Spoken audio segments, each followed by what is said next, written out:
Okay.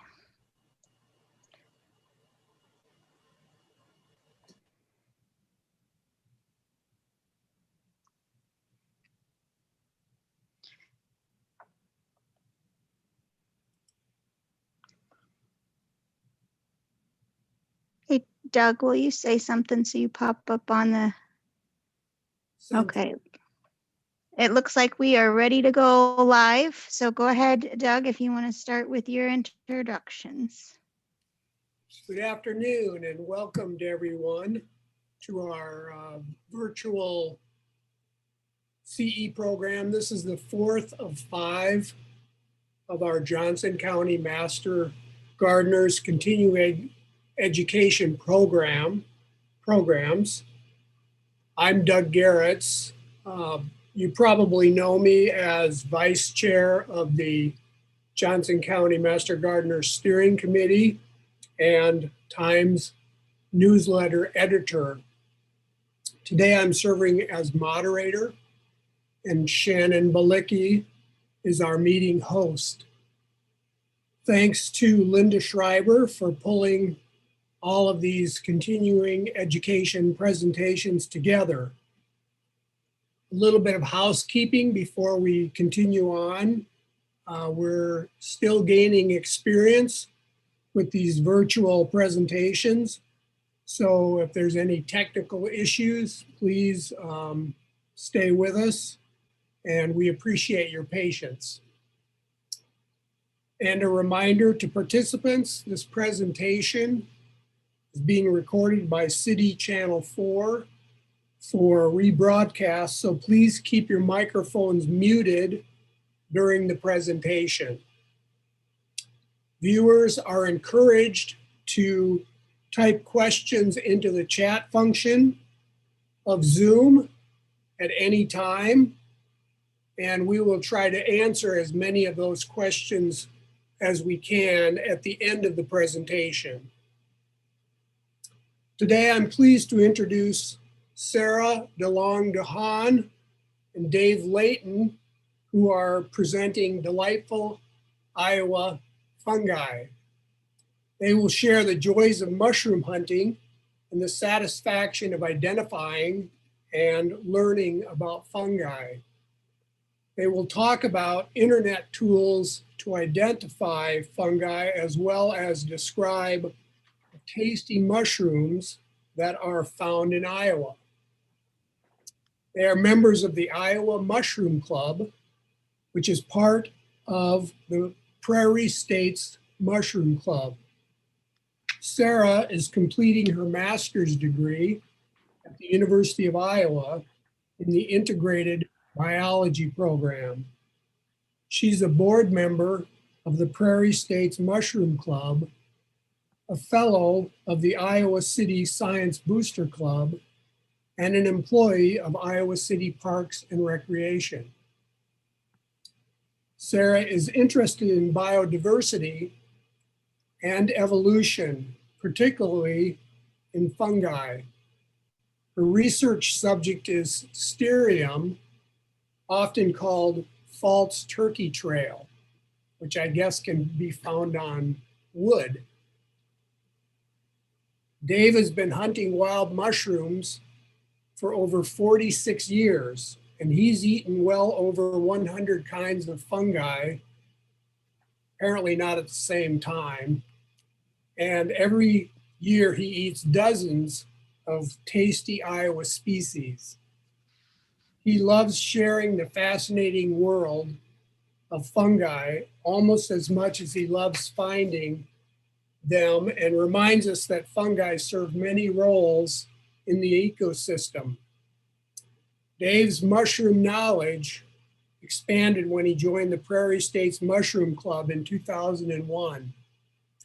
He's served as president of the club and continues as editor of its newsletter, Symbiosis.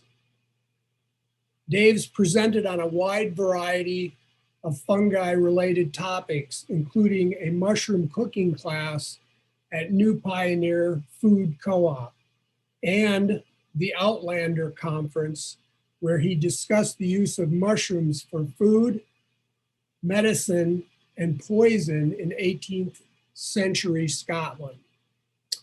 So Sarah and Dave, the screen is all yours. Thanks, Doug. All right, I will get to screen sharing. Okay, Sarah's the one who knows all this technological stuff. Yep, here we go. All right. So this is actually a picture from a foray, was it like a couple years ago now, Dave? This was Mhm. at Makokata Caves, and we found so many mushrooms, and it was on, I can't remember if it was Memorial Day or what, but there were people coming into the park as we were like piling up these mushrooms on the table, and they were like, what is all this? Like, how many of these can you eat? Like, what are they all? Did you find them all here? Really cool experience. Of course, there's some deadly amanitas right in front and center there, I think. Yeah, the one, yeah, there's some with hypomyces on it, which is a type of mushroom that actually eats other mushrooms. Yeah, and some chlorophyllum and all kinds of stuff. So yeah, we'll talk about some, you know, sort of the joy of hunting mushrooms, why you might want to, and also how to be cautious when you're doing it. Right. So let's see. There we go. So I am Sarah DeLong-Duhon, as Doug said.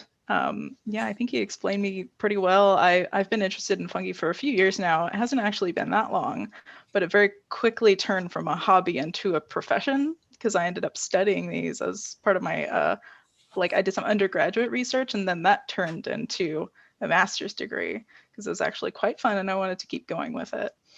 So my thesis is on the taxonomy of this fungus called Sterium, or usually referred to as false turkey tail. Go ahead, Dave.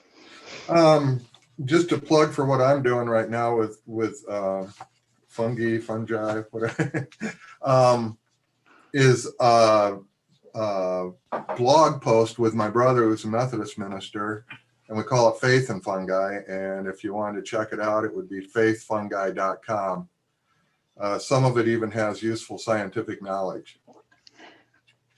Not a lot. I mean, it's not overly scientific, obviously. A lot of stories about where we go and what we do. Yes, I'm a sucker for the scientific part. Me too. All right. So yeah, we are both member of the Prairie States Mushroom Club. It's actually the same thing as the Iowa Mushroom Club. Usually we call it the Iowa Mushroom Club because it's a lot easier to say. We hold forays throughout the year, and actually our first is on May 1st, which is this Saturday at Wikiapil Learning Center, which is where this picture was taken. Here's me. Dave is in here somewhere, I think. Yeah, so a lot of people show up to come and learn how to hunt morels, and it's a pretty good time. And we will also hold forays at other times of the year. Another good time of year to go for wild edible mushrooms is in the fall. Anything else you want to say about the Mushroom Club? Just what Doug said about how it really, this interaction really added to my knowledge. And we forgot to turn our phone off. That's about it. Yeah, I think actually becoming a member of the Mushroom Club and starting to go on forays and stuff, that was really what got me into mushrooms. And without the help and guidance of everybody, Dave included, I never would have learned nearly as much as I know now. That was really my jump start, is being able to interact with these people who have years, like decades of experience over me. All right. So one of the reasons why, especially me, why I mushroom hunt is for discovery. So there's a lot of reasons to be interested in mushrooms. And I never realized how many beautiful, amazing fungi there are just in Iowa where we live. So here's a purple coronarius. It's almost more like blue, almost like a galaxy blue. It's gorgeous. I think you're actually holding this one. Here's some very stars. Yeah, this one was from Makokata as well. Okay. And then, yeah, here's a artist conch, but the tree that it was growing on fell sideways, and then it kept growing off of the same mushroom upright. So it almost looks like an alien palace. Here's a scarlet cup, a wonderful, beautiful, bright mushroom that will start popping up here in the spring and summer. And here's actually your Macrolepiota that you found. that may actually be a new species. We're not Right. sure if it's described yet, but it's a different one than Macrolepiota procera, which is what we've been calling it here in the United States. Mm-hmm. Yeah, we just call them parasol mushrooms, but it's interesting how the renaming of mushrooms with genetics is, or genetic mapping, I should say, is just, yeah, goes some fascinating. Yeah, it's really interesting because a lot of the mushrooms that we have here in North America look kind of close enough to their counterparts in Europe, but they actually end up being genetically and biologically very different species. And we're only now just coming to realize that, especially with the advances in DNA sequencing, which is part of what I do. Mm-hmm. And then this one here is called a parrot mushroom. And this is one that we found in Wiki Up Natural area. And apparently this is also possibly a new species. This is found right over here. I think that's just awesome. Mm-hmm. You're up. Other reasons to hunt mushrooms are, I don't know, aesthetic. If you look on the left over here, I'm trying to point at it and that's stupid. I'll point at it for you. Okay, is a Schizophilum commune, which is the most common mushroom in the world. And maybe if we get time for mushroom stories, we'll tell you a little bit more about that amazing fungus. But this artist, this picture has gone viral, and if you can look at it close enough, you'll understand why. And mushroom art has gone back a long time. If you look at the picture in the middle, when I first saw that picture, I was astounded. It's like, I know what that mushroom is. And then I realized that this was Beatrix Potter, and she has just a whole book full of beautiful fungi that actually Sally got for me. And then one of our members, Jim Frank, is also a fantastic photographer. And just look at those bicolor boletes. Can you just imagine anything that gorgeous being in the woods? They look pretty tasty.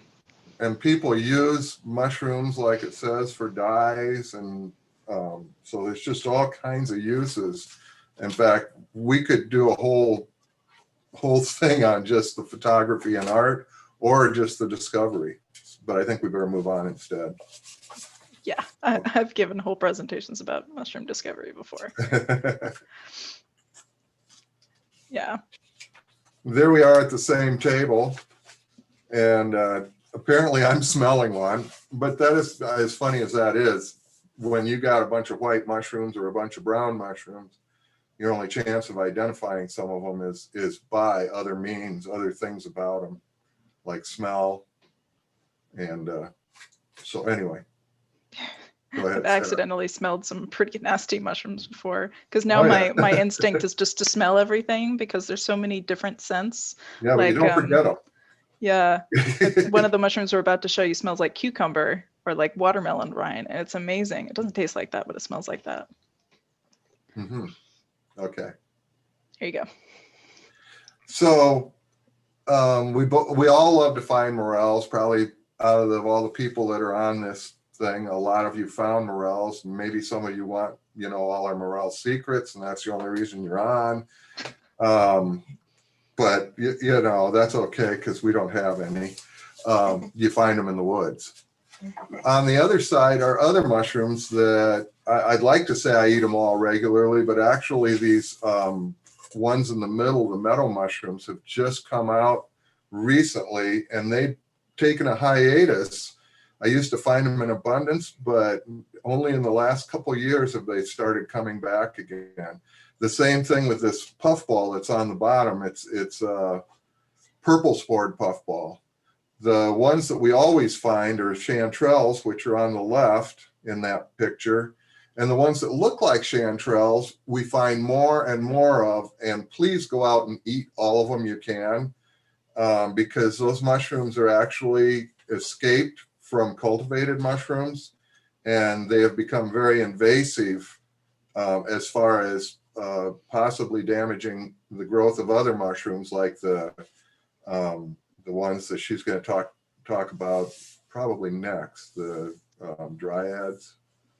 Oh, I think the dryads will be okay, but I've seen in a lot of cases these yellow oyster mushrooms will grow on the same log as white oyster mushrooms, and these are so good at growing that I worry maybe they'll outcompete our natives. They do. I'm finding it also with ear fungus, which I personally love a lot, and with other things like a wild enoki. This will outcompete those. Anything that grows on elm, but this, and another thing is this mushroom is now growing. I found it on 3 different species now. Oh. So it isn't just elm. I found it on mulberry, cherry, and elm. It's expanding. Yeah, I've seen on black cherry before, but that's the only other one. It's evolved. You know, just like a virus, the more of it there is, the faster it evolves. Yeah, that's true. So eat all you can. They're delicious. Yeah, and we'll talk about them in a little bit too, and how you can find them. But you stumble upon them. Really, that's how common they are. So one of the really useful tools that I've come across, especially looking at mushrooms, is an app and a website called iNaturalist. So what happens is you create an account, and then you take pictures of organisms, and then it will also pull the date and the location. And if you're taking pictures of morels, you can obscure the location so people don't know your secret spots. It's fine. But it also has this thing called a computer vision, which is basically a sophisticated like computer intelligence that will look at your pictures and try to give you the best ID it can based off of the pictures. So if you take a picture, for example, of a golden oyster mushroom, it's going to come up with Pleurotus, citrinopileatus, which is the name of the golden oyster. And not only that, but when you submit the observations to the internet, people like me can actually go and look at them and offer our own identification on it as well. I got some comments. Yeah, iNaturalist is free. All you have to do is go to the website or download the app and make an account. It's free, it's nonprofit. You can donate to them, but nothing is required there. And there are some blue mushrooms that are edible, by the way, in the comments. I see that. So yeah, I'm just obsessed with using iNaturalist because you can use it on anything that's alive. Basically, you can't use it for rocks, but anything that's living. It depends on the taxa, but it actually gives you very, very good recommendations for identification. It really can jumpstart you into learning how to identify mushrooms, but don't rely on it, you know, just by itself, because computers do make mistakes. Oh yeah. Yeah. And you're just relying on other people saying what they think it is, which sometimes that drives me nuts because I know perfectly well what a mushroom is. Like that ear fungus, there's oh, I know that made you salty. Something but else. you can always ask people to elaborate on why they think it is that. You can tag them and be like, hey, can you talk to me a little bit more, and talk in the comments. But it'll slow down getting it to a higher level. If somebody gives a wrong identification, then there's always. But the other thing that's fascinating about it is the changing of names. I think I know what a mushroom is, but the names are always different. Yeah, if research comes out saying that this mushroom actually belongs in this totally different group, iNaturalist is one of the first places where that will be corrected, and you can actually kind of keep up with it as it's changing. So yeah, and the other thing that I like about iNaturalist is that I actually use it for my research. So I can go on there and look around for Styrian that people have seen and could collect for me from the United States or elsewhere. And so all I have to do is send them a message and be like, hey, are you interested in like helping in my research? Do you want to send me some specimens? And people are like, heck yeah, I would love to do that. And I've been contacted by people asking, hey, you found like a cool, I think it's usually actually mushrooms. Like, can you pick that for me and send it to me so I can study it? All right, so until you start looking for them specifically, or branching out into other types of mushrooms, if you're really only a strict morel hunter, mushrooms are really easy to confuse for one another, and they're easy to ignore when you're walking around, but once you start finding them, you don't stop finding them. So for me, learning the different types of fungi that are out in the woods and out everywhere really opened my eyes, and suddenly, as I said, they were just everywhere. But at first, a mushroom looks like a mushroom. experienced foragers may scoff at the idea that a false morel, a Gyromitra, might look like a morel. But for people who are just starting out, especially who are very excited that they could have found something very tasty and edible and coveted, that sort of puts the blinders on. So mushroom blindness is a really common problem, and it's very important to understand. So what you always should be doing is first establish what it is, identify it, and then ask about edibility later. And whenever possible, ask an expert for identification help. So you can reach out to the Mushroom Club, for example, or me or Dave, and we would love to help you with identification. And you can get hands-on experience by coming to forays, where you can have us for questions the whole foray and just be like, hey, Dave, come over here, what's this? Yeah. That's our life during forays. Oh, and also always cook your mushrooms. There's not that many edible wild mushrooms that are safe to eat raw. There are some, but you need to know which ones they are. So morels, for example, if you don't cook them, they can poison you to death. It's a big thing. Yeah. Did you want to talk about those particular ones, or do we have other slides that are going to be? Oh, I was going to mention when you ask or when you try to identify or ask for help with identification, one thing that you need to do is also make sure that you have good pictures of multiple different parts of the mushroom. So for example, these are white oyster mushrooms. You can see the tops and the gills and sort of like how they're clustering and what their substrate is, which is this log here. You can use an object for scale. So I just use my foot. Right there. These are Dryad saddles. And then it's also good to, for example, cut the mushroom in half or to open it up to see what's inside. This is a puffball and it should be pure white on the inside. The only thing you could ever mistake for a puffball is like a little amanita egg. And if you slice that open, it'll look like there's a little mushroom forming inside. And I'll show you one of those too in a moment. Yes. These three that she's got were also ones that were very easily identified. So don't forget those. Those are things you will find and can eat. Yes, indeed. Now I'm going to talk about, now we're going to go to the other side. Those were three really easy ones and really good to eat. Here are three horrible ones and very pretty. They're very pretty and very, very common. The most dangerous of all mushrooms is the death angel or the death cap, whatever you want to call it. I have an Amanita SP. I think it's probably by Sporegia, but it doesn't matter. It's death, pure and simple. The one down below is no longer mistakable for a puffball. But if you notice that little stem before it created the nuclear bomb there, nuclear bomb, it would be very easily misidentified as a puffball until, like Sarah said, you cut into it and then you see the gill structure. So the one in the middle is one of our most common mushrooms. And you can see how it goes from kind of a lot of changes in its appearance from when it's young to when it's older.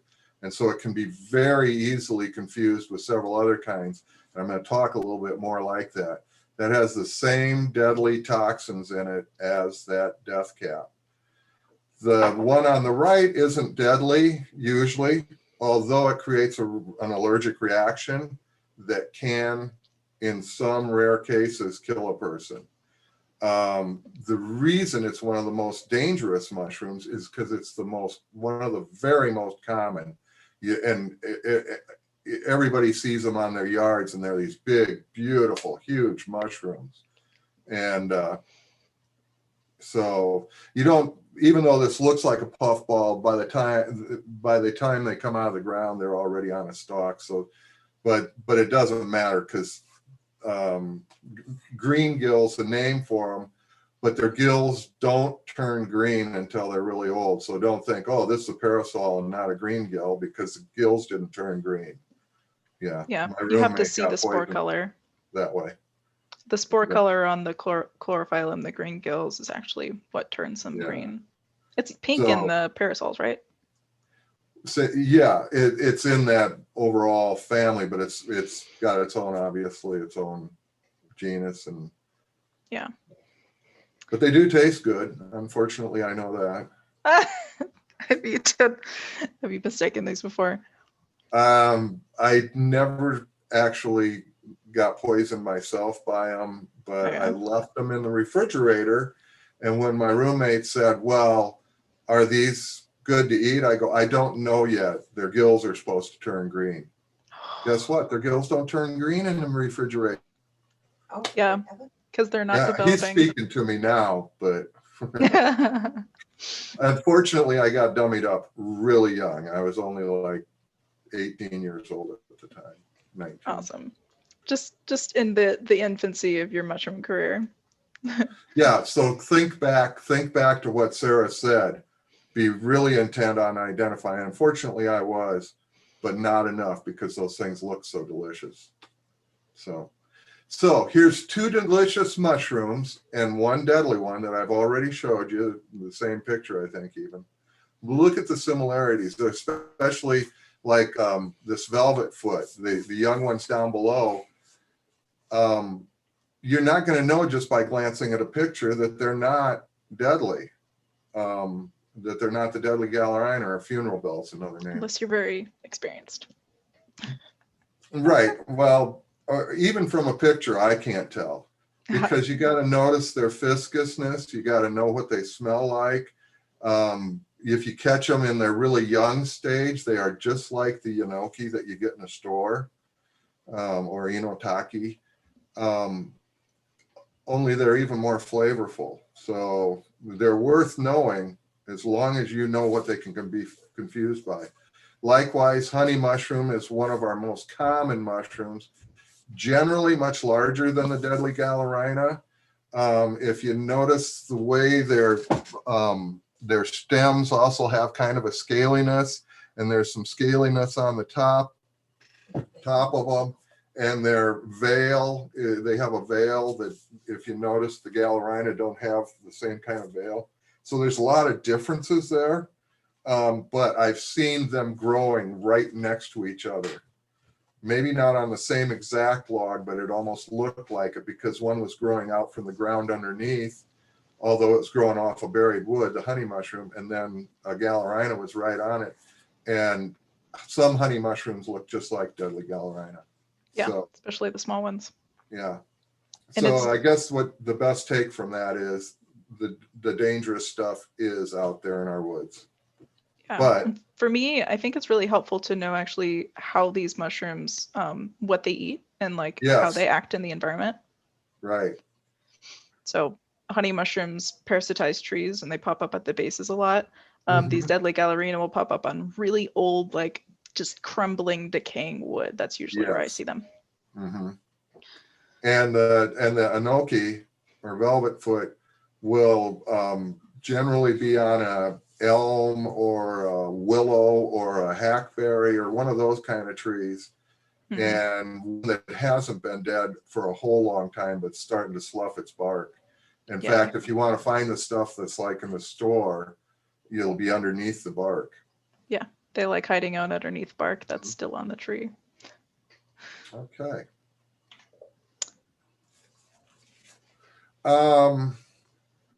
I'm not really sure what to say about morels. We got some nice pictures, but do notice the one on the right is a morel. They're a little more delicate, but they have the same morel flavor. The gray one is probably not, it's not a younger version of the other one.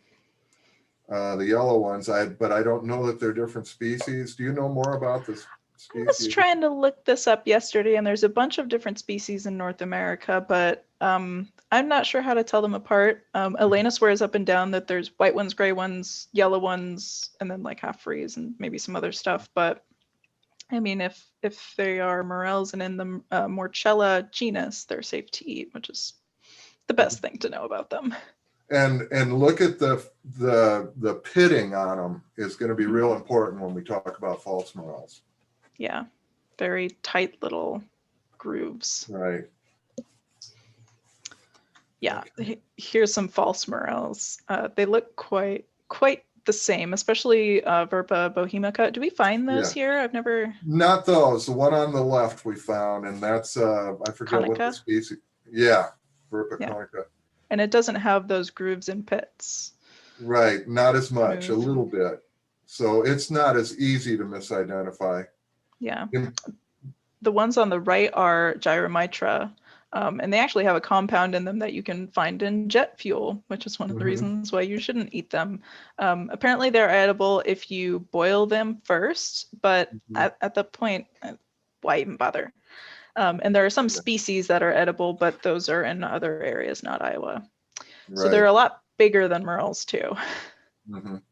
Yeah. Yeah, but if you find those, you'll find dryads. Just eat the dryads. Yeah, right. The species below that is Brunia, I believe, and that is more common around here than the one on top. I think they're both Brunia. This one's just a little wrinklier. Oh, okay.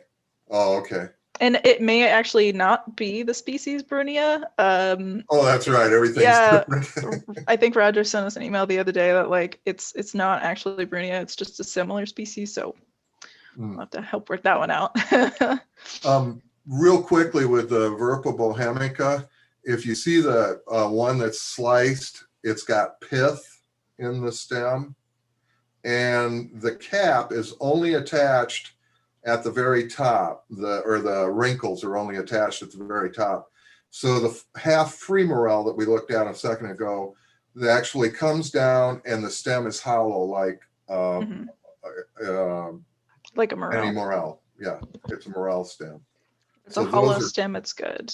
Yeah, those are key identifiers. And the Gyromitras don't have hollow stems either. Yeah, very cool. Okay. So next we've got Dryad saddles. Here's a few different stages of them. These are ones that you'll find kind of all year round, but they do like to pop up in mass around morel time. So it's a good consolation prize if you don't find any morels. And I actually like these quite a lot. Some people don't. I do know that you need to cook them thoroughly, or else they will still have some of that sort of like cucumbery watermelon rind taste, and it's not great. Mhm.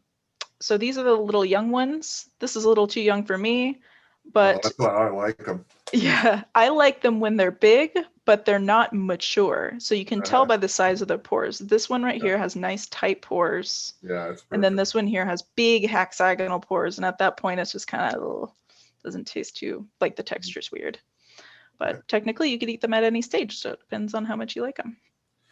Yeah, I like them when they're really young and tender, or like the one on the right. And then I'll trim it off on the outside where the knife goes through very easily, because on that one down by the stem, it'll be a lot tougher. So just where your knife goes through really easy, like any kind of mushroom. Yeah, I tend to eat the outer couple edges, so trim off this middle bit. We call the ones in the middle hog noses, and those you can actually trim down onto that stem a ways, and it's still good. That's one reason I like them so much. It was funny, just a real quick story. My grandkids, we were on their property, and there was one growing out, a couple of them growing out of a tree there. And it's like, are these any good to eat? And I go, well, actually they are. And I cooked them up real quick with white wine and soy sauce and just a touch of Worcestershire. And I wasn't sure what I was doing, but it turned out they were really good that way. And the kids just gobbled them up. They're very digestible. Okay. Sauce is good. We have a question. Maybe you know, Dave, are there any experience with combining alcohol and eating morels? Like gastrointestinal effects? Yeah, if you drink a lot of alcohol and then you just start gobbling down tons of morels without any kind of restraint, you're going to get sick.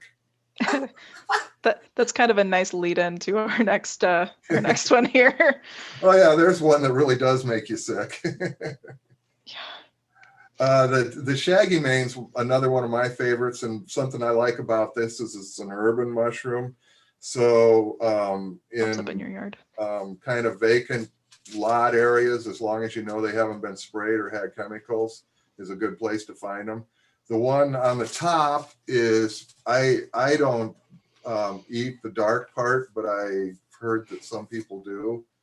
In fact, they'll even, anyway, I'm not going to go there. But the ones that are all white, like the ones down below, are just delicious, and then cream sauce on toast.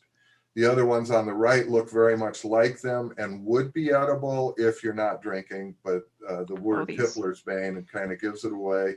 What is it? Copramine is the chemical, and they've actually used it in, is it antabuse or whatever, to keep people from drinking. Yeah, I think it just gives you really bad side effects like vomiting and stuff if you drink, Yes. right? Yeah. Oh, I remember what it is. It prevents your body from actually breaking down the alcohol. So you end up and you drinking don't too even get much drunk. and you stay drunk forever, which is very dangerous. Oh my. Yeah, so don't eat these, or if you're really determined to eat them, don't drink. But I don't usually find Atramentaria a lot. Variegata is usually the ones that I find in the woods. Mm-hmm. Yeah, You will there's- find them in some of the same habitats as shaggy manes, like vacant lots and stuff. Oh yeah, yeah. But they are quite different, and they grow I think we found them at Ellis before. Homes. Yeah. Yeah, I love the shaggy manes, but what they do is they deliquesce into this inky goop. Their spores actually just so you have to catch them when they're young and they're fresh and they're not starting to turn gray and black, because Right. once they start to, like at the bottom here, deliquesce, they don't taste quite as good anymore, but they're good young. These are my favorite mushroom. These are chanterelles. They're beautiful, tasty mushrooms, and they show up in the hot summer months, especially when there's been tons and tons and tons of rain. They tend to pop up in the same spots every year, so you can kind of go back, and they pop up around big, healthy oak trees, red oaks, white oaks. Anywhere that you see a nice big oak, just check around the base until you start to see little yellow guys.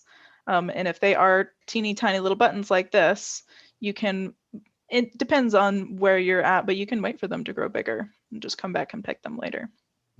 There are actually quite a few spots around town where it was just, there were so many. We ended up with bucketfuls last year because it was such a good year for them. And there's some lookalikes to chanterelles, but the really key thing is that their gills are not true gills. They are false.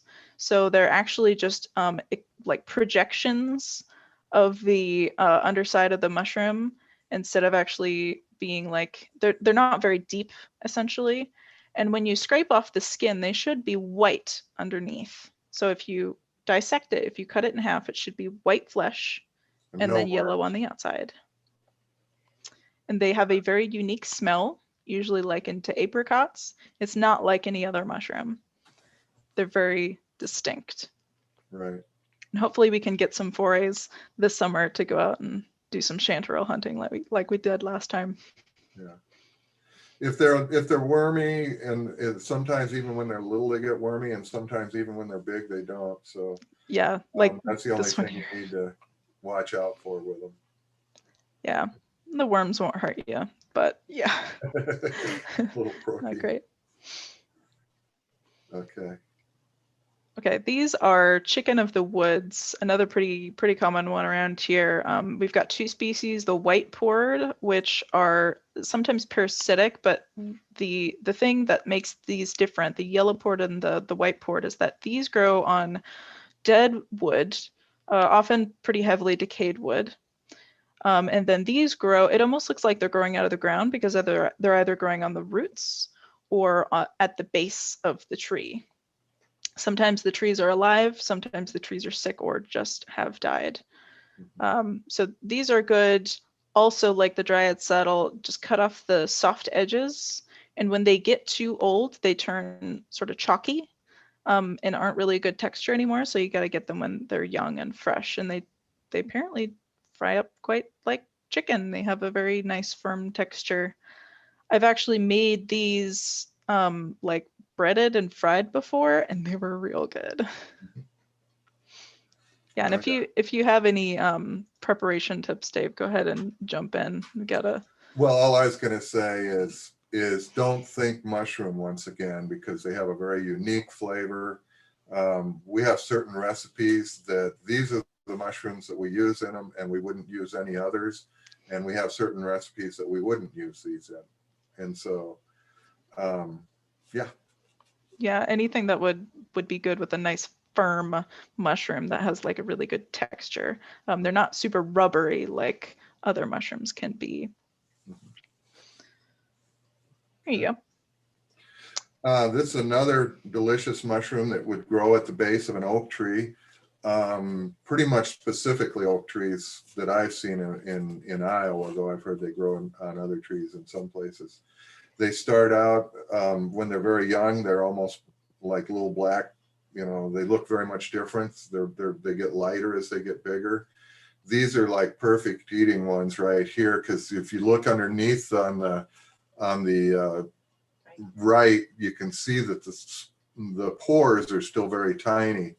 When the pores get big, kind of like the dryads, they get a little gamier and a lot tougher. But these look like they would be very tender and young. I don't know. I didn't take the picture.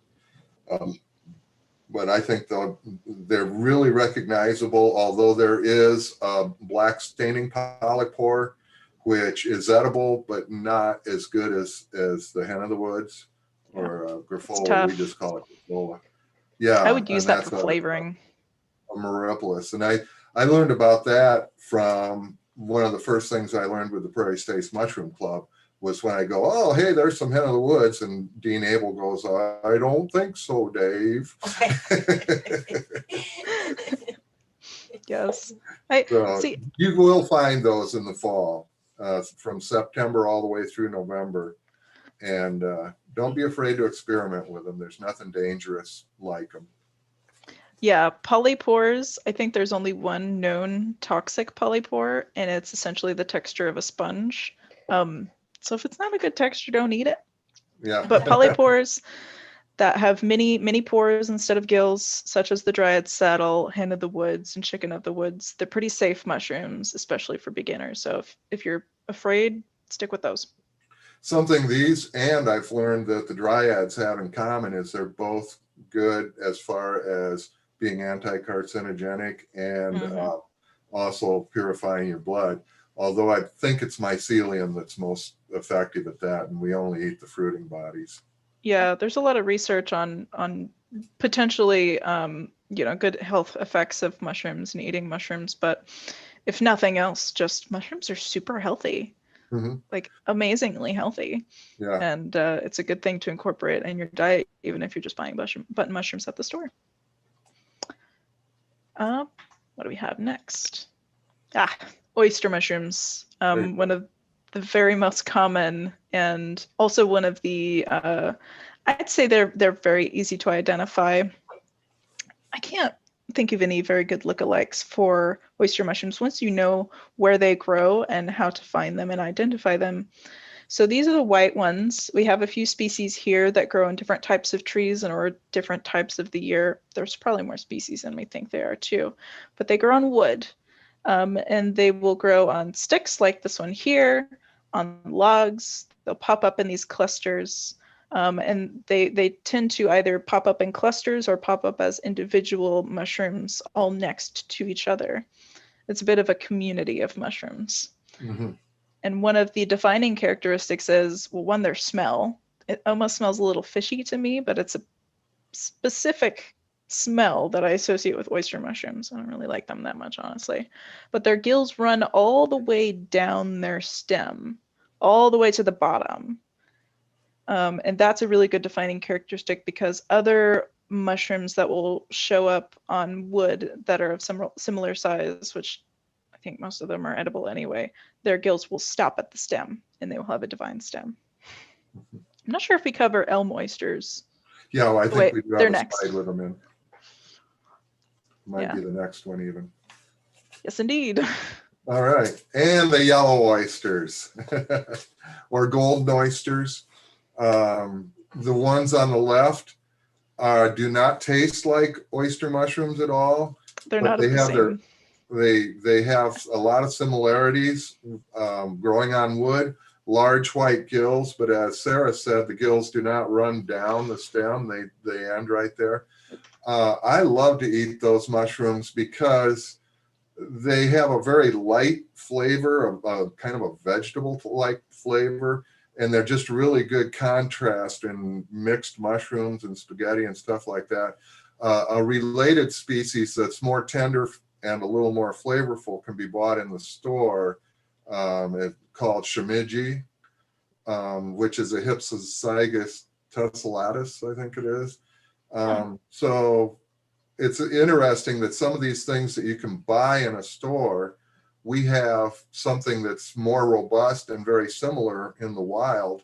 And that's the same thing now. We have these yellow oysters. I don't know if the market's fallen out on these or not, because all you have to do is drive down a street, glance at a dead elm tree, and you're going to see them. And they're good when they're little like this. The ones, any of those, the larger ones and the smaller ones are really good. I like to eat them when they're really small. Now, Sally's just the opposite of Sarah. Oyster mushrooms are her favorite mushroom. And so she doesn't like these because they don't taste like oyster mushrooms. But they all taste the same. They're all very edible, very edible. They don't taste the same. Okay. I do like the way that you guys cook them, though. I just don't like them enough to pick them myself and bother with them. There's a lot of different recipes. A lot of ginger and garlic is what I've heard is good for oyster mushrooms. Yeah, and rosemary. There's a lot of things to do with them. That's for yes. Sure. But yeah, and these are ones that would you say you can kind of cook them like button mushrooms in most cases? They're more tender than the oyster mushrooms, and yeah, I think you want to kind of not overcook the yellow ones because they're a lot more tender. And I always go for the very youngest ones anyway, because you have your choice. You can get old ones, young ones. Yeah. All right, and next we've got puffballs. The pretty self-explanatory, but I want to talk a little bit right now about sustainable harvesting. Those yellow oyster mushrooms, there's thousands of them everywhere. You cannot possibly do any damage to them by harvesting them. But giant puffballs are just the opposite. If you look on the left there, how many giant puffballs do you see? One. That puffball has trillions of spores. That puffball is responsible for that species continuing in the area where it grows, in its whole, as far as those spores will go. Does that mean don't eat that puffball? Oh no, I'll eat it, but I'll just cut a chunk out of it and eat that, because that thing is so big and they're so strong flavored, you're not going to want to eat the whole thing anyway. So if you only see one puffball, take your knife, cut a slice out of it and try it, but don't harvest the whole thing. Okay, there, I'm off my soap opera. Same with those other kinds. The one in the middle and the one on the right are the same mushroom, just at a later date. And actually, I used to find those in abundance, but this year was the first, or last year was the first year that I found them in the last 2 decades. And that's why there's something new with mushroom hunting all the time. I don't care how old you get, you're always going to find new mushrooms. Okay. Yeah. The one on the left is Calvatia gigantea. The one on the right is the purple spored. So the one on the left has actually green spores. They're the same. Yeah, kind of greenish, yellowish, tannish. Yeah. And they will pop up either in ones, or I find maybe like 4 or 5 in the same area. Yeah, and they can get just like absolutely gigantic, or they can be little guys. Mm-hmm. I don't like them that much because I think they taste minty. Minty. I'm probably crazy. Yeah, minty like is the taste shoes. I get. I thought they tasted like old shoes, kind of. Maybe. But anyway, it's a lot of food. One thing that's really fun to do and isn't going to hurt the puffball at all is when it gets really old and you see it all shriveled up and brown. Oh yeah, smash it and then run before the spores get inside your nose and start growing. It's okay if you inhale a few spores, but there's actually a condition named after some stupid teenagers who were like, hey guys, let's have some mushroom spores over in Europe, Lycopurdosis, to actually Lycoperdon is our next slide, these other puffballs. And so they were like, oh, let's huff them. And then they ended up like having to get lung replacements because their lungs were so full of spores from intentionally inhaling them. So don't do that. Sarah actually clued me in on that. I've always would eat these small ones on the wood, the brown ones, and they're nice and firm and everything. But she goes, well, I think those have a weird flavor. And then we picked some and they didn't have a weird flavor. And then we picked some more and they did on a different log. And so those things have a localized flavor. And I found other mushrooms do too, like a mushroom called the bluet. What it's growing on or what kind of log or whatever has a lot to do with the flavor. Sometimes they're good and sometimes they have a really weird flavor. And I've actually ruined a meal with them recently. Yeah. So, and I never used to notice that. I don't know if that was just something I didn't notice or maybe I could have just poisoned your mind. Yeah. Anyway, right. You said you like the Dryad, so I started eating them. You say you don't like these, so I quit eating them. Yeah, I'm affecting you too much. I had a question about the giant puffballs. I picked one a couple years ago that was like as big as my head. So I have a picture of me holding it like this, but they get like, there's records on how big these are, like 50-pound big. Most of the ones that I find are like this or this. So it's quite a lot of food. So if you pick one, you're going to be set, and you have to make sure that you use them quickly because they start to turn and their spores will start to develop pretty quickly.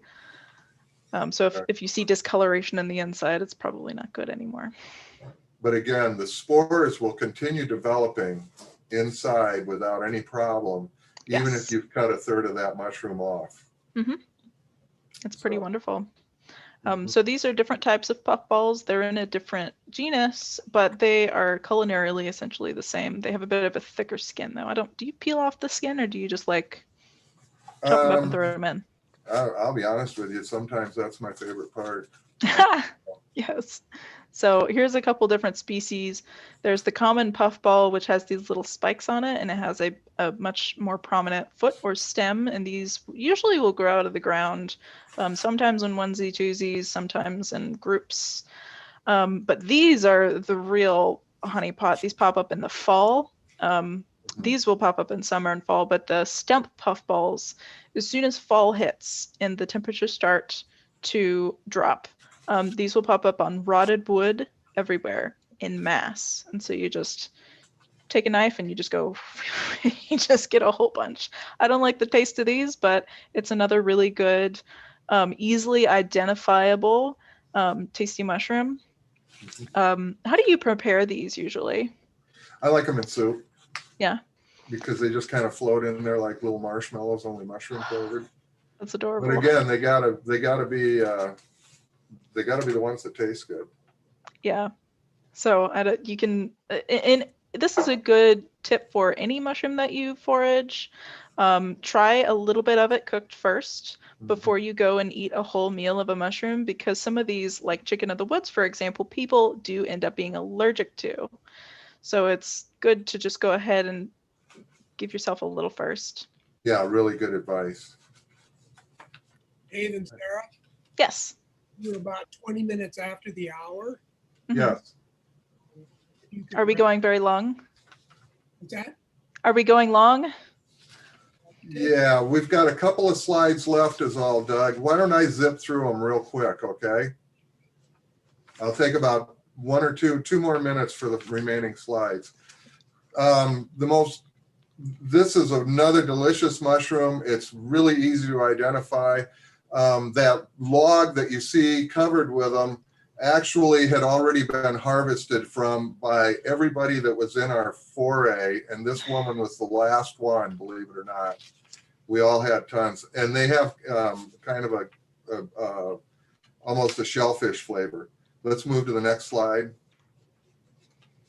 The tree here is very common, especially on elm and box elder. If it's really fresh, then it's good to eat, or if it's fresh and then dried, but they'll look like the same thing for a long time, and then people wonder why they don't taste good. we had some mushroom stories, but I don't think we really have time for them, do we, Doug? Why don't we go to the next one? The one in the middle is that Schizophilum commune. I'll make a long story short on it. It has over 27,000 different sexes. What? But that's but everybody's its brother or sister. So that would be a long story. And the ash tree bolete story is really good. The abortive entolema is actually, that abortive form is actually a honey mushroom that has been aborted by the mycelium. And so those aborted mushrooms, which are delicious, are actually keeping honey mushrooms from killing oak trees. Okay, long story short, let's go to the last one, okay? Yep. And there, a lot of these photos came from Jim Frink. We remember that bolete one that we acknowledged. A lot of these others did too. And there's a picture of just how amazing a fungus can look. Was that found? Where was that picture taken? He would have probably taken that down south of Rock Island at Loud Thunder. We have those here? I believe so, yeah. And that's a little more of a southern. Oh yeah, I found them, just not like that. That's amazing. Yeah, I've only seen the yellow ones. And... Okay, Doug. Cool. Lovely. Any more questions? Minutes remaining for questions. I think, Sarah, you've been answering them all along. How do you taste test mushrooms? Okay. That's good. Tiny bit at a time and spit it out. Yes. Or no, I'm thinking of identifying mushrooms by taste. That is another very important thing for identifying mushrooms: smell, taste. To taste test mushrooms for eating, I would probably cook one in olive oil or butter or something, eat it, wait a few hours. If you don't have a reaction, continue cooking the rest, or you can wait a day. But it's good to just kind of gauge if you might have a reaction. If you start feeling funny, don't eat the rest. Sometimes I'll test them real quick by throwing them in the microwave for a little bit. You're not going to get the flavor you get otherwise, but... Ugh, gross. But make sure they're fully cooked too. Well, yeah, that's just a way of cooking them and getting there. Then you can think about what you're going to do to make them good. Any other questions? We have time for maybe one more. Somebody asked about storing. Connie Gab asked about storing. I like to dry a number of kinds of mushrooms. The only way I'd store oyster mushrooms is by drying them. Then long or short-term fridge in your produce drawer. Right, yeah. Any mushroom usually, except for the shaggy manes.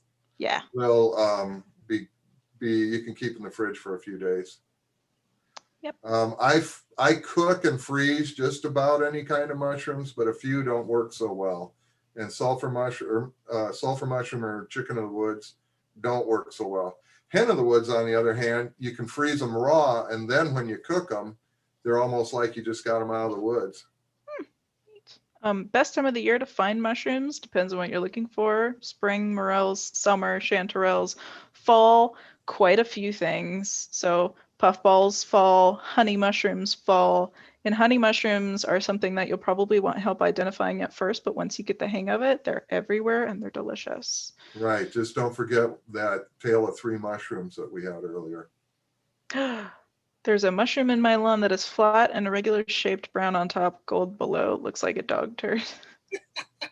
Does it have pores on the bottom? Because it could be a bolete or a maybe even an ash bolete. If it's a really big bolete, it could be a Boletus edulis, which is like. Is somebody asking something there? Yeah, in the chat. Oh, I didn't. That's what I repeated. If and you are welcome anytime to send pictures through email to, if you look up Iowa Mushroom Club, you'll find our email there, and you can also find our personal emails, me and Dave. So you can send it to iowamushroom@gmail.com or to one of us if you want help identifying mushrooms, and we would love to help you. Just make sure the pictures are underneath and above, and any Thorough. other information like what they were growing on, everything you can think about to tell us about them. Yep, more info, more better. A picture of the top from a bird's eye view is not helpful at all. I need pictures of the bottom too. Is it best that the pictures are in the environment that they're growing? Those are also That really helps. helpful. Yeah. And I had one additional question about, do you guys buy any mushrooms in the store, or do you just eat what you've collected? Oh, if I'm desperate, I'll buy store-bought mushrooms. When I was down in California, I talked about that Shimiji, and I actually bought some of that and tried it for the first time in spaghetti, and it's really good. The Hypsizygus tessellatus Shimiji. Okay. That's one of my favorite store-boughts now. Yeah, I'll sometimes buy button mushrooms in the store because I'm not actually a big mushroom eater, believe it or not. Like I tried some of the morels that I got, and I'm happy giving the rest to my friend because I'm just like, they sit in my fridge and they look at me and they make me guilty because I didn't cook them fast enough. So I'm too lazy to just eat them in time. I do love chanterelles though. Everything else I'm happy to share. So when I need when I need mushrooms, sometimes I'll just go buy them. I hate to cut things off, but we're going to have to wrap up here. So thank you, Sarah and Dave, for a very enlightening and almost overwhelming presentation, to be honest. Yeah. I would definitely recommend that anybody look up guides on mushrooms, and hopefully this helped get you started if you're new to this kind of thing. And come to our foray, out at Wikia. I don't think I can be there for that one, Dave, but I'll see you on the next one. I'm not sure. I'm going to try to make it. That's May 1st. Marty Augustine will be there, won't he? May 1st. Marty will be there, won't he? Let's also thank Shannon Balicki for hosting our education session presentation. Yeah. And Iowa City's City Channel 4 for live streaming and recording this activity. Visit City Channel 4 for rebroadcast viewing times. A YouTube video will be posted to our Master Gardeners Facebook page and our Master Gardeners webpage, so viewers can view the presentation online. Our last presentation is scheduled for Sunday, May 23rd, when Dr. Steve Hendricks will present When Wild Bees Come to Town. Sounds a little risque. You need I them. love Steve. If you have a suggestion, by the way, for a topic or a speaker, please let either myself or Linda Schreiber know. If you have gardening questions, don't forget our Hort line. Although we aren't in the office, our volunteers are still answering questions. So that's at 337-2145.